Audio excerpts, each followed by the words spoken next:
Coronavirus vaccination centres have been forced to close in parts of the UK because of heavy snow. Some schools, which were open for some children, also had to shut, and there's been disruption on the roads and to rail services too. But some did manage to enjoy the weather, as Rachel Younger reports.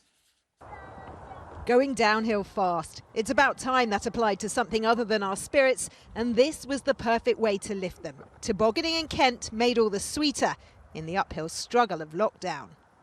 And yes, for those feeling bar humbug, that really is a sheep pushing a sledge in the Dales of Derbyshire.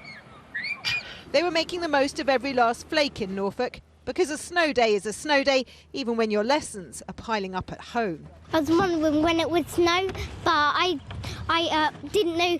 I didn't do one piece of work. It was counting in tens, but I already know how to count to 10 to 100 a day. I miss just making snow angels, building snowmen and sledging, because it's just one of those things in life which is really fun.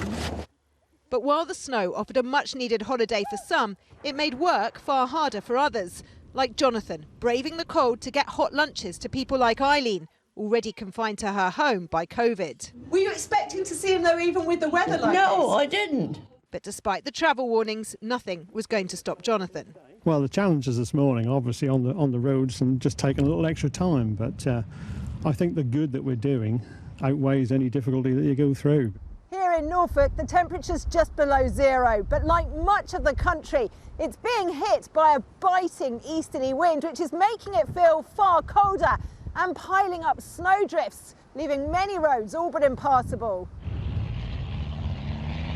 Even four-wheel drives coming to grief in Lincolnshire, as road closures and disruption to public transport left many key workers struggling to get in, with some vaccine centres forced to temporarily close their doors. Here we go, ta-da! And this bus facing a similar battle to stay on the road in Essex.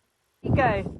But for the young at least, after weeks of lockdown monotony, this is a precious chance to enjoy the polar opposite. Rachel Younger, ITV News, Norfolk. Having some fun at last.